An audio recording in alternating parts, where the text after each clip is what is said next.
Hey guys, welcome to another episode of the Vinyl Den, your channel for record collecting by record collectors. I'm Nick.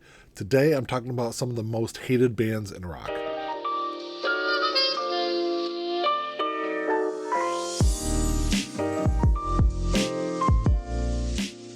There's a bunch of links down below. You got links for the Vinyl Den Facebook group, for the merch page, for the Spotify and Apple Music playlist that I put together every week, and the Patreon page. So make sure you check all that out.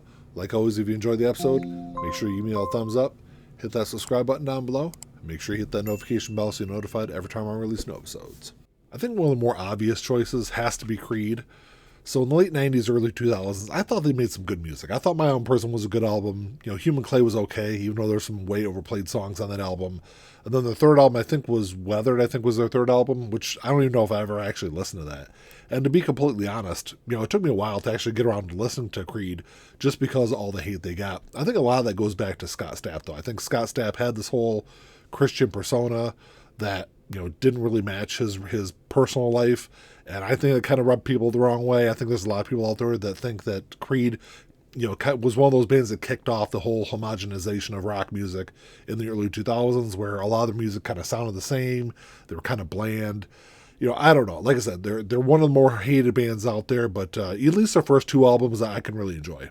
Another one of those early 2000s bands that I think it's kind of thrown in the same category as Creed is Puddle of Mudd. I think a lot of people look at this band as kind of like this, like I said earlier, that same progression into this homogenization of rock, where a lot of their music kind of sounds the same. There's not a lot of variety. There's not a lot of exploration in their music across their albums. I really like their first album. I think a lot of the hate this band gets is from its connection with Fred Durst. He discovered the band, he signed them to his label, but outside of that, that's really the only involvement the band had with him. But I think a lot of the hate that Limp Bizkit got, and a lot of people that dislike Limp Bizkit, dislike Puddle of Mudd because of that connection. One band that I didn't realize until just recently how many people really hate this band is Korn. And this is one I don't really understand because, they are one of the godfathers of nu metal, and maybe that's part of it. They got so big so fast so early on, and they weren't really able to kind of hold up to that same quality of music across their career, even though I thought their last album was really good. I think after the early part of the 2000s, their quality definitely dropped off. But I think there's a lot of traditional metal fans that looked at nu metal as this fake form of a genre that they really love. And maybe that's where some of the hate comes from. Like I said, I'm not really sure why they get the hate they do, but I put their first couple of albums up there with some of the best albums of the 90s. And that's coming from someone who's not a big nu metal fan. One band that I think I understand a lot of the hate this one gets, even though I think they've released some truly incredible albums, is U2. U2 earlier in their career, they're breaking a lot of boundaries musically. They're doing a lot of things that other bands weren't doing in the 80s and early part of the 90s. I think Achtung Baby is the pinnacle of that, and the pinnacle really truly of their career.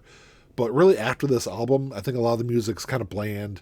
I think the band is looked on as one of the, truly great rock bands of the last 40 years, and maybe I don't think they really deserve that label, even though, like I said, Achtung Baby is a great album. They released a couple of great albums in the 80s, but, Bono with the whole over-the-top, larger-than-life persona, didn't really match the music that they were creating.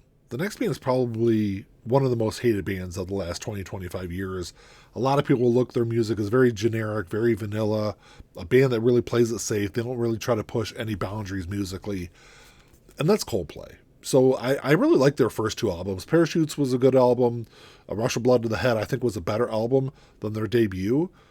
Really, after that, I kind of see a lot of the arguments, though. I think what they did was with A Rush of Blood to the Head, and what was the third album? X and Y, I think, was the third album, was they took the hits that they had off those albums, and I think really tried to make an entire album of those hits, and it didn't really work.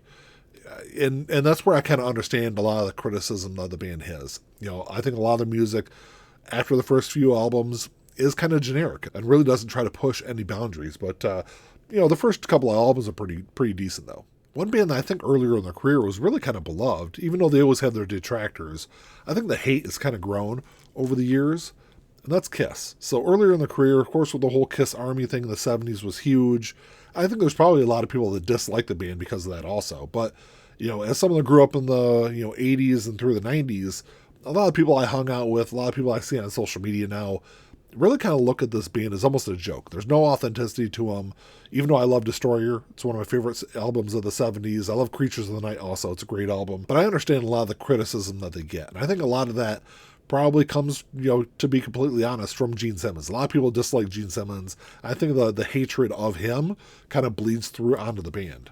One band that I will never understand the hatred that they get is Green Day. Yes, Green Day helped popularize the whole pop punk thing or punk rock thing in the middle part of the 90s. And yes, they kind of moved away from that later in their career and have become kind of the thing that they always complained about, which is bands kind of like over merchandising themselves. There's a very famous interview with Billy Joe Armstrong at one point where he even made fun of the Sex Pistols for basically plastering their name on everything. And Green Day has kind of done that also. I just saw an ad earlier today for Green Day pickleball rackets. So I mean, nothing screams punk rock more than pickleball rackets. But it's like I said, I understand some of the criticism that they get, but the amount of hate this band gets is, I think, kind of over the top. Whenever I talk about Green Day on social media, on the channel here, I can always bet on, a dozen, nasty comments about the band.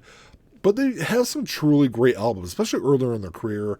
Kerplunk and Dookie, I think, are like staples of punk rock in the 90s.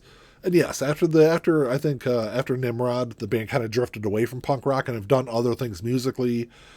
And, I think they've kind of lost track of their roots, but, they're still producing some really good albums.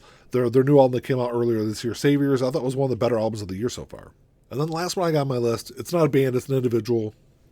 And I understand that what this person has done and has done throughout the last decade plus in their personal life really has negatively impacted their music. And that's Machine Gun Kelly.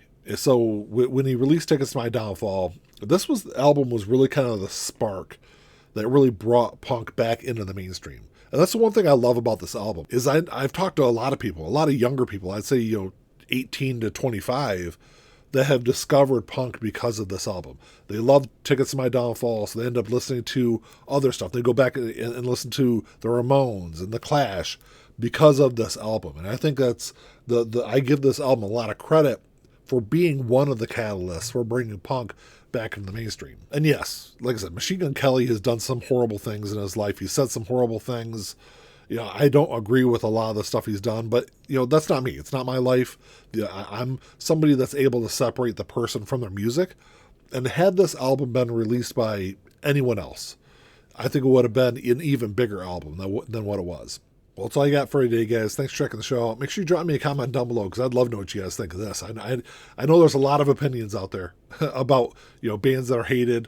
Let me know what you guys think are some of the most hated bands in rock music. I briefly mentioned Limp Bizkit. I definitely could put Nickelback on there, even though Nickelback is one of the biggest artists of the 21st century. But let me know what you guys think.